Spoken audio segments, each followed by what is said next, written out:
Live in Austin at the HoloRide Audi headquarters in the east part of the city at South by Southwest 2022.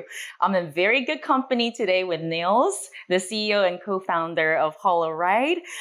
HoloRide, what an interesting concept. Where do you start? How do we even explain HoloRide?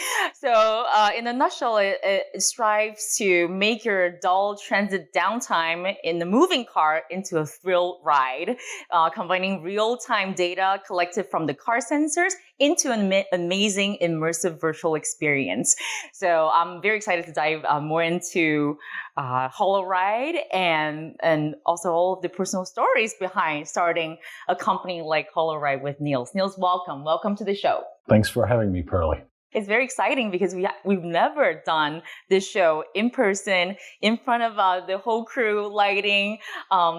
This is adding a little bit of stakes and pressure, but I hope that we still get to have a good time and share the good vibes with our audience. Absolutely. How are you feeling today? Fantastic. So tell us, what are you up to in Austin this week? So it has been a pretty busy week already. So, we both kicked it off with a panel discussion at the South by Conference Center together with Audi and Joe Russo. So that was definitely my highlight of the week. I think we had a great conversation. Absolutely. So if your audience has a chance to tune in and see it later on, I think it's definitely worth it.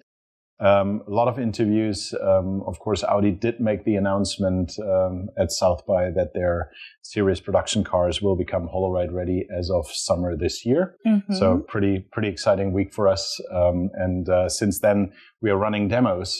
So at this very beautiful location, we have like 6 Audi cars out there.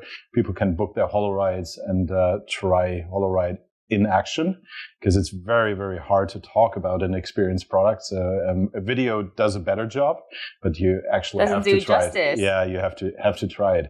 And I'm very proud that you're also supporting with your fantastic devices. I mean, we have done a joint announcement a few weeks ago at Mobile World Congress. So now it all comes together. Yay! So how many demo rides have you given so far this week in Austin? I don't know. I have to count. We were fully booked right after the panel because that's where we've announced that people can book the rides. Of course, you always have some no-shows, but there are also people lined up and said and told us, can you squeeze us in once there's an open slot? Right. So pretty packed, and we get amazing feedback. So what's the real backstory here? What are you trying to achieve with HoloRide? How do you plan to change the world with HoloRide? Yeah, I think you made a very, very cool intro. So put an end to dull car rides. But this is not the purpose. When we started, we said we want to make transit time count. Because for many people, transit time still feels like wasted time. Many people do get motion sick in cars, or there is not much options in terms of spending the time wisely and in a meaningful way. So we wanted to change this. Originally, when we started our journey, we were looking at the age of autonomous vehicles. My 2 co-founders and I were still back at Audi. It was back in 2015. Everybody expected autonomous cars to being there by 2017 or 18. Sounds like VR. What do we have? 2020, right? 2022. A few more years away? So, I don't know. There are rumors, but I think we'll see commercialization soon. But that's where we started and said, hey, how do people experience their time in cars, and how can we contribute as a car manufacturer to make this time more valuable?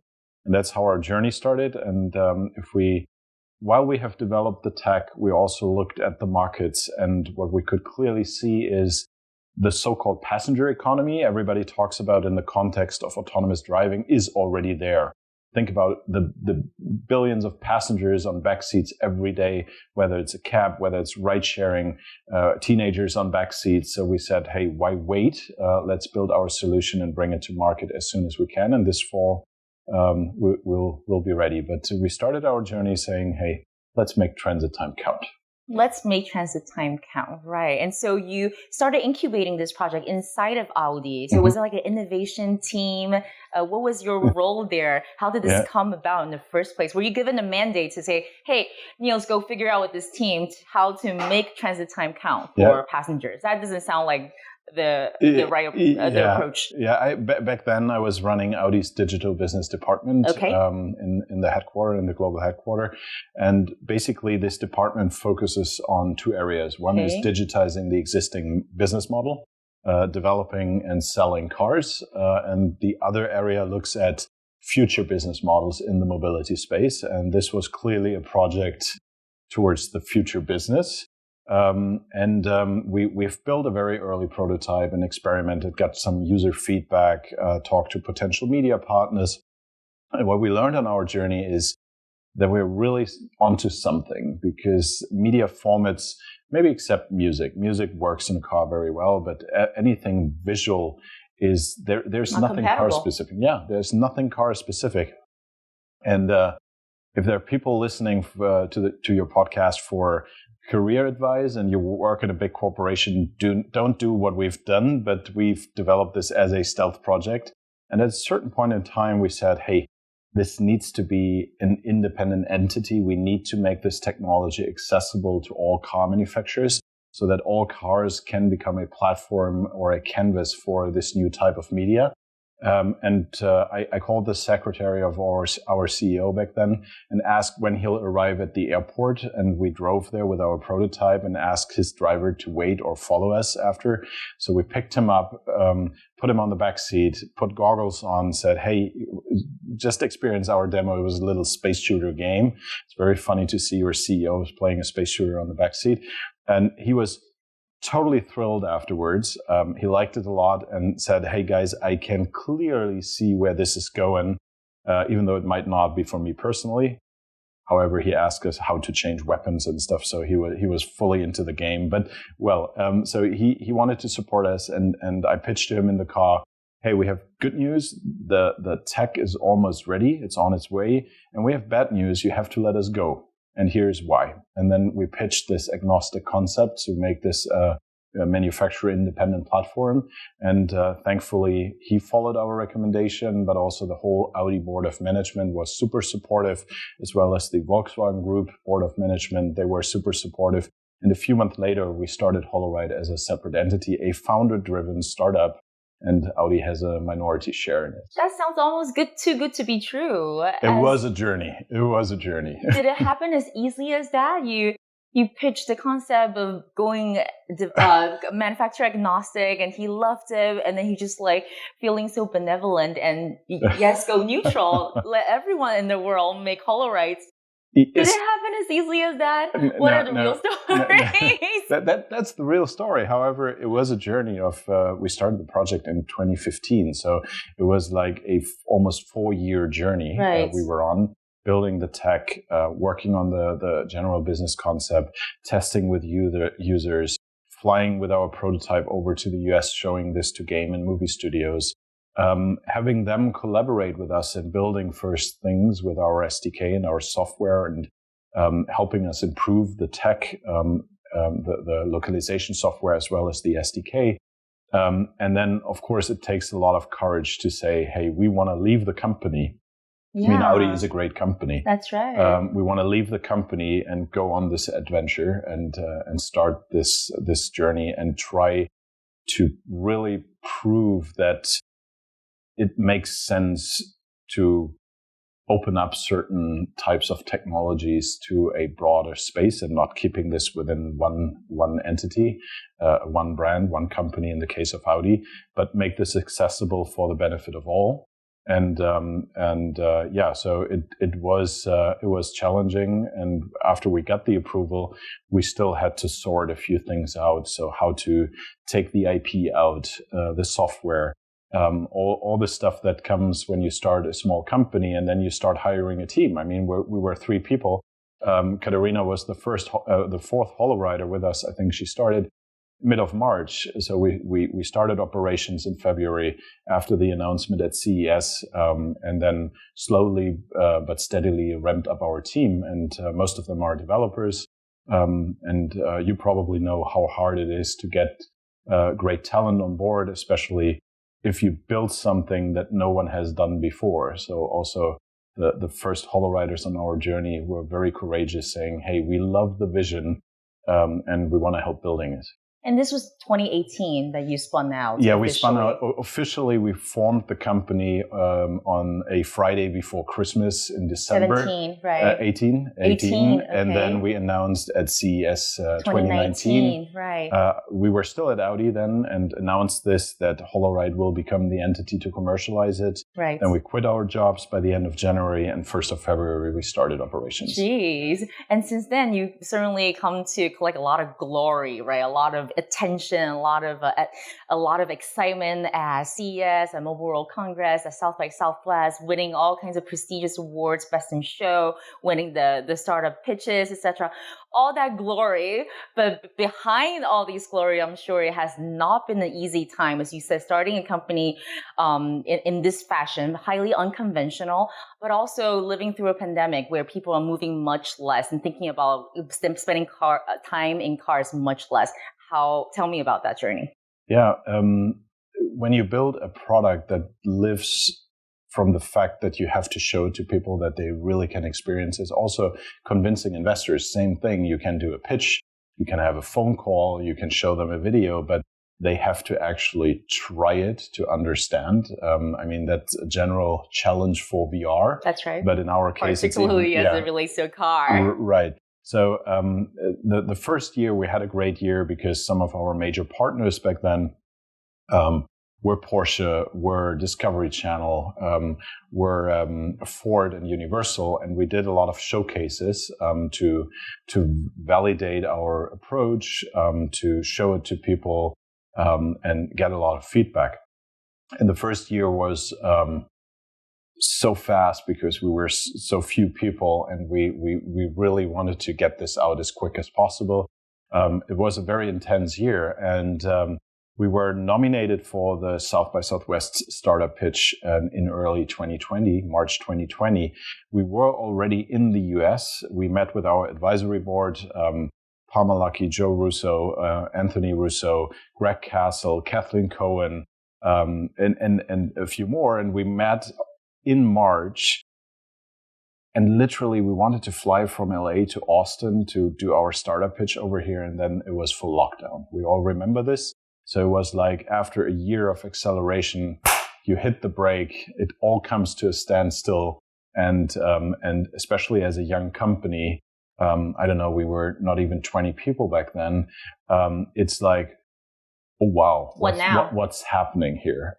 We were in the middle of raising a round at that time, and everything comes to a stop. So it's it just, you sit there.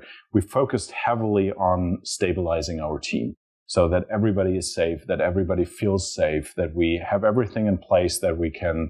We already had this remote and modern working in place, but still you need to sort out a few things and say, hey, how do we adjust to this new situation as quick as we can? I think we managed this very well because it also helped us. Okay, now let's not do any more showcases. Let's focus on finalizing the tech. So the product improved heavily in 2020 and also in 2021. But to be honest, it's good to be back in real life and have people getting into the car, and you see the smiling faces getting out of the car. So I'm glad that it loosens up a little bit. And you managed to complete that fundraising round despite everything came to a halt. Yeah, we had to start all over again because many of investors, especially VCs that have a portfolio, they just stopped, help their portfolio companies survive. Didn't make any new investments, so we had to restart after summer. I started the fundraising process again, and we have chosen to bring strategic partners on board instead that had a vital interest in bringing this product to market as soon as possible. We have a gaming company, Shell Games. They're shareholders. They're great. They're one of the largest indie studios in the US, build great stuff. Of course, we have Audi on board. We have a Swedish ADAS software company where we, in the future, see a lot of collaboration potential around autonomous new sensors and autonomous driving, exactly. Right. And we have a consortium of Chinese investors because, as we all know, the Chinese market is an interesting one, but also a very special one from a Western perspective. It's very hard to enter those markets. And so we get a lot of help from this group of individuals that help us entering the Chinese market anytime soon. So they all have a strategic interest in our company, and I'm very fortunate to have them on board because it's a very progressive, very forward-oriented discussion. What can we build? What opportunities do we have? And helped us a lot through this time, and then definitely now bringing our product to the market. And how hard was this pitch to investors? Initially, when you come across this concept of using VR, which makes some people feeling motion sick, you combine that with the motion movements of a vehicle, people naturally think that's an insane idea. You get people throw up in your vehicle. How do you overcome some of that initial skepticism? And then when they understand your technology piece of things, how hard of a pitch it is to your investor communities and all those that said no to you about the viability of your go-to-market? Yeah. Of course, it's difficult. You can tell them in theory that this might even reduce motion sickness for many people, this solution. And they follow this argumentation, this rationale behind it. However, they don't believe it until they've tried it. Right. And we were very happy that many of them, I could spark their interest, and they just showed up and tried it. And some of the skeptics sent their team and then said, okay, have a look and tell me what you think about it.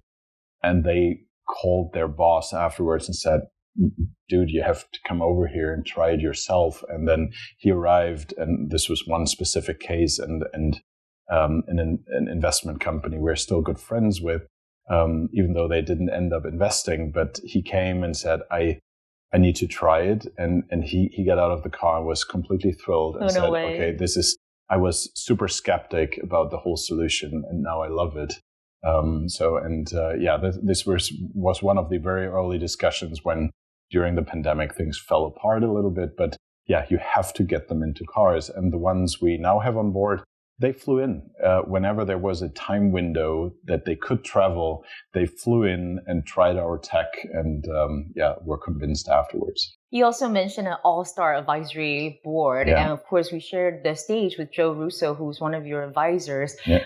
If I was a founder, I would dream of having an advisory board, not just as impressive as they are, but as high conviction as they have for advocating for you in every occasion that they have. And it sounds like they're genuinely excited about what this would do to the future of storytelling and from, of course, all of their different perspectives. How did this advisory team come together? What do you think has been the magic that brought them so much on board with you?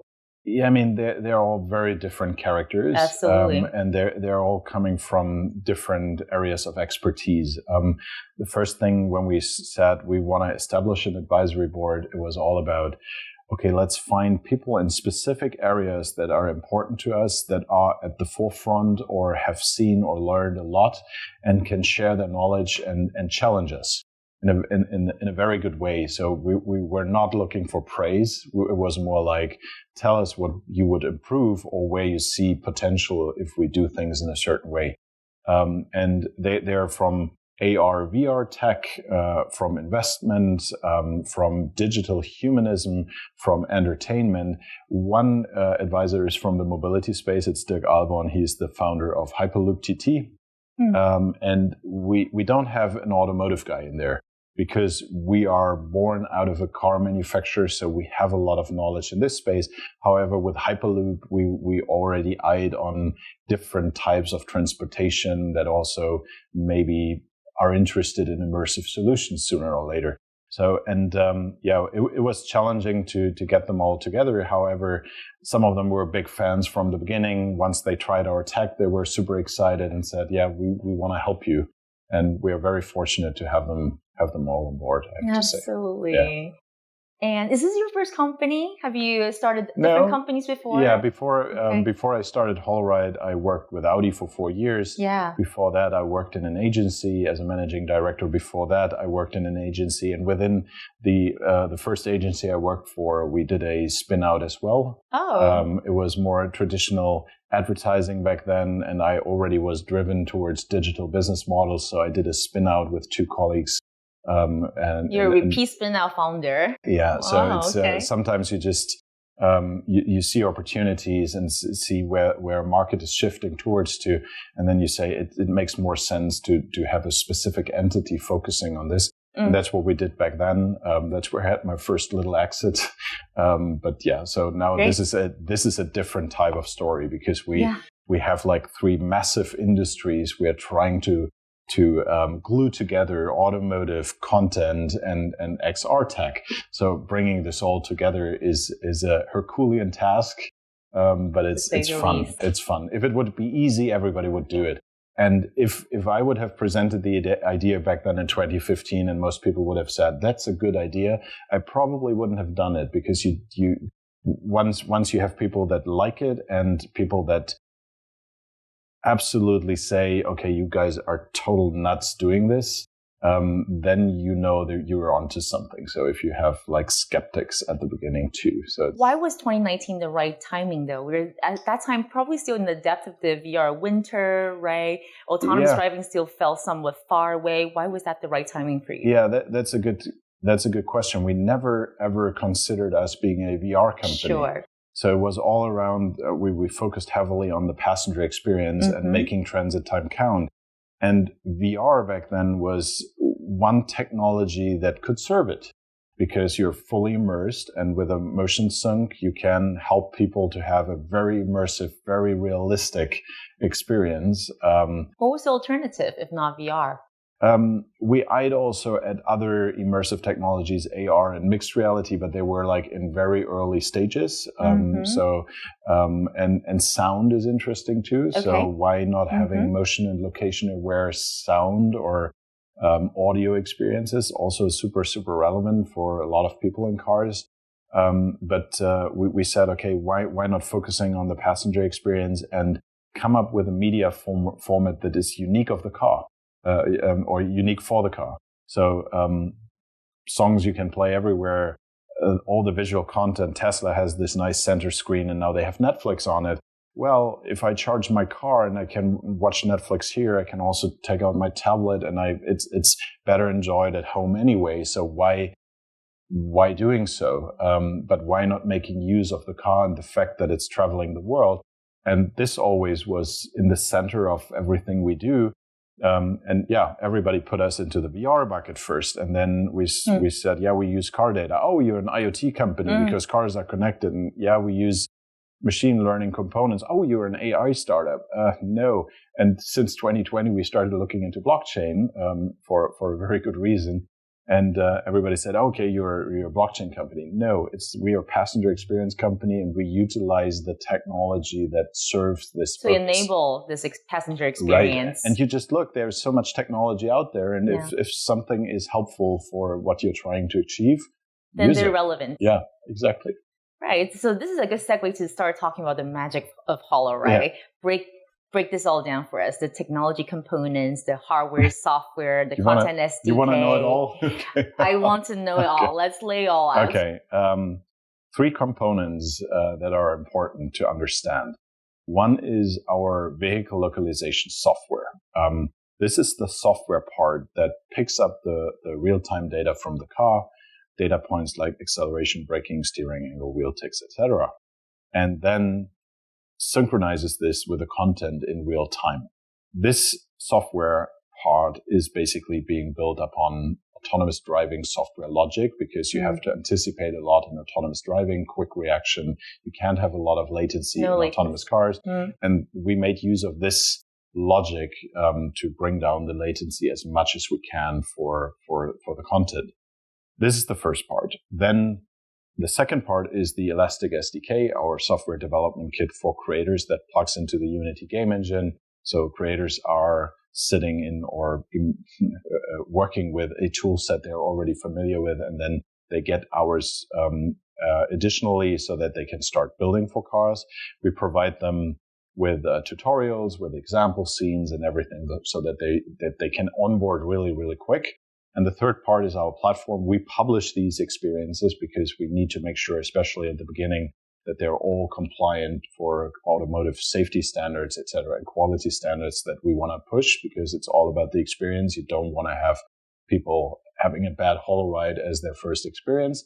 And this is also the platform we enhance with blockchain technology to make a lot of things transparent from the beginning, because we share the revenue with the car manufacturer, with the content creator, and it's based on engagement and usage time. And the blockchain, in the blockchain, we can log the sessions saying, hey, creator one, with your content, people engaged that often or that much. That's why you get this as a rev share. And of course, the tokenization is something we're super, super interested in for a better passenger experience and also a better rev share model for creators. So these are the three components, and very important. Our application runs on personal devices, like the HTC Vive Flow, which has the perfect form factor for in-car usage. So the application runs on this device, builds up a wireless connection to the car, and then the content is being generated procedurally on the device. Or if the creator sets some markers on a map, then of course, if you pass by a certain location, things can unfold in the experience. So it's this mixture between persistent and procedurally generated content. So this is the tech stack. That's a lot to unpack. That's a lot to unpack. I understood it because I've gone on the HoloRide many times now. I've talked to you several times now.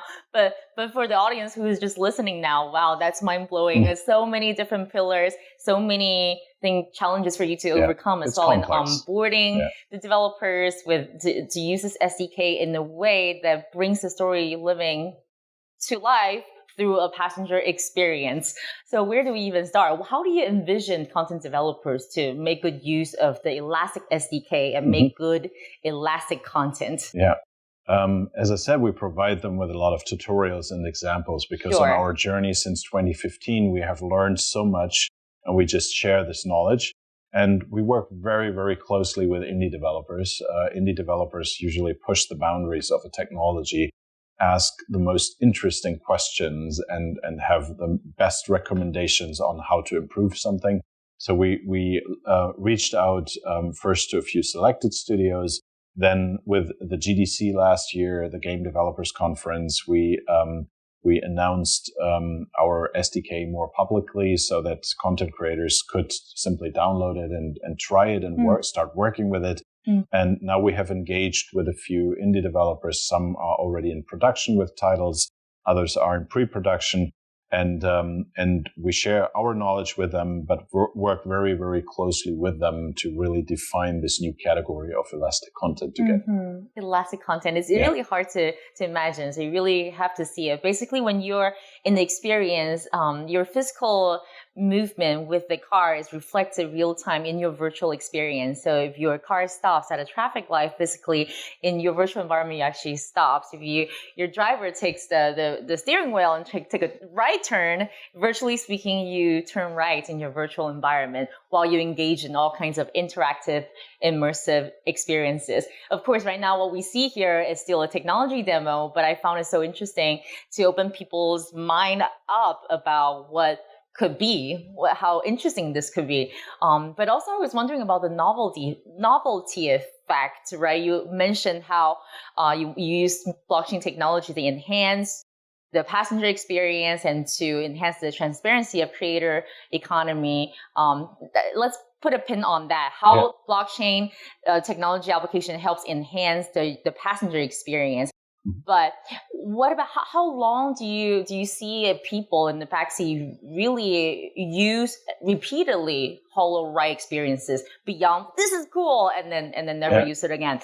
What's beyond the novelty effect in this platform for user benefits? I think if you look at game developers, what they always try to achieve is stickiness with the titles they create. That's right. So and achieve replayability. The demos you have seen, you can think about endless runner games where you have more like a Candy Crush-like 3D experience and you just play it all over again and have a competitive component to it. I know you love competition. I was waiting for a leaderboard. You're one of the first that asked me for, okay, where's the leaderboard? Where can I check out the leaderboard? So, of course, you can have this competitive component also socially enhanced, that you have leaderboards and live leaderboards and stuff like that. But very interestingly is the fact, how do you tell more narrative-driven experience? How do they change? And very important, our experience is being generated based on the position of the car and map data and where it's driving. Yes. So even the simplest game you might feel familiar with, if you take a different route, it plays out differently. So it's a new challenge. It's not that you have done this before and gone through this step. No, the car drives a different direction, different experience. And when it comes to the narrative level, same thing. And this is why I love working with creative minds like also Joe Russo, who is very much into world building before he creates a movie. Because how does a narrative unfold if you take one direction or the other? So how do characters evolve? What happens in the scene? What happens around you? And this is challenging for storytellers because they're used to write a script, how a story should unfold. Full control, especially on a screen. You can really choose what people have to look at, what they have to focus on, and what might happen in the background. But in VR, you have no control where the user looks. First, and then you have a guided way with a car because it drives you through the world, but still, it's depending on where the car and how the car drives. And this might change the whole experience. And it's different every time over and over again, because even though you might take the same route, there might be different traffic conditions. So you might drive at a lower or higher speed and things might unfold differently with this. So we give creators this tool set and all the events that can happen in real life traffic. And we give them a few examples. But they can get creative on how a narrative should unfold in this open world environment. So it's not completely open because it's not artificial. It's always tied to your road network. So we're using the world as our canvas. It's not Decentraland which is made up. It's tied to the real world. But it's different every trip, and this makes it interesting. I feel like when I was writing, I feel like this could be a perfect escape. I could be literally flying a spaceship in the galaxy. I could be under the ocean. It could be you're transported somewhere else. But at the same time, you could also bring all these physical elements in your real world into your virtual environment. So I can think about the digital twin of the actual city, the building information, the traffic lights, and the real-time moving vehicles and pedestrians and people, how they would come into my virtual experience so that I don't feel like I'm missing out entirely. And really blurring the line between digital and physical experience, because they could complement each other and become one. So it really is an incredible canvas for creators to tell stories. Very challenging. Do you think many of them would be up to the task? Many of them we work with are already. So they come up with great ideas, and that's why I said I love working with indie studios. They just go crazy on the possibilities this tech offers, and they will define the standard of what elastic content is. And I can't wait to share a few more things in a few weeks and months, because you can see VR titles being extended to the car. You can see completely new titles that are being created for the car and really make use of this new type of narrative. So new IP that is being created. Looking forward to share this with you, because the creators are really cool we work with. So you mentioned the blockchain being a core component. You say this is not an afterthought. You're not writing some NFT craze or blockchain hype. It's a core philosophy in designing the economy, the company, and the product experience of HoloRide. So how does building your platform on Elrond chain enhance the passenger experience? Yeah, we have created our ride token on top of a network that is capable of doing a lot of transactions per second. 20,000 per second. 15,000 to 20,000, somewhere in this realm. A transaction costs a fraction of a cent, so less than $1 cent. Most of the cases, they're the only European network that is carbon negative, which was also important for us, and also have a focus on user experience. And on top of this, we have created our ride token, a utility token made for our ecosystem to supercharge our ecosystem for all partners involved, car manufacturers, creators, passengers, XR companies. And how does it improve the passenger experience? First of all, people don't need to know that they interact with blockchain. So we will lower the barrier and make it more easy for people. However, the interesting part comes with customizing your experience, customizing your virtual vehicle you're traveling, maybe the surrounding you're traveling in. For certain games or experiences, you might have certain items you need on your mission. You can purchase and trade or collect and earn, and this creates a way more personalized experience on the one hand, but also if you purchase items and you want to move on for whatever reason into a different world, or you don't want to play this experience anymore, you can just sell them to other HoloRiders, and the money you initially invested, you can recoup it because someone else takes the items. And I think this is something that is valuable for players in general, but also if you're an owner of a HoloRide NFT, whatever kind, you maybe have access to early concepts that no one other has seen yet, or you get some items unlocked on your mission that help you to fulfill this game. Or there are a lot of ideas, but it's all focused on making the ride more thrilling, more exciting. Who do you see using this? Other than kids in the backseat? Yeah, initially teenagers. Initially teenagers. We focus on 13 to early 20s initially. We start with entertainment, but also you'll see some applications that are focusing more on education or edutainment, so that you actually learn something while you're driving. And also a meditation, well-being, mindfulness application, because many people just like to relax. Initially, teenagers, and this will grow over time. In ride-hailing, you might, or in certain markets where people are being driven around a lot, they might just relax or watch a movie in a motion-synchronized environment, or sooner or later want to get some work done, so a productivity application. These are the 4 areas we are looking at: entertainment, edutainment, relaxation, well-being, and productivity. And initially, we start focusing on teenagers. Right. I was thinking rideshare. All of us here riding Ubers around, the transit time could be perfect for adults, not just teenagers. But they need a Vive Flow for it, because otherwise you don't want to carry around a bulky headsets with you. So you need to have something portable. The philosophy we had when we started is many car manufacturers try to squeeze content into their center screens that is usually on your personal device.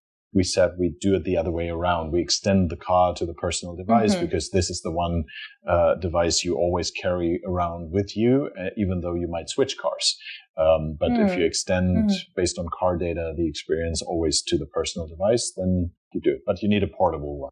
Right. So what next after Audi? Audi, of course, announced here that they will be the first I can't tell yet. car manufacturers to be HoloRide ready. Nice but try. Clearly, Audi is one of many car manufacturers out there. So then you have a colossal task of convincing many of them to be HoloRide ready. Yeah, we already engaged with a lot of car manufacturers.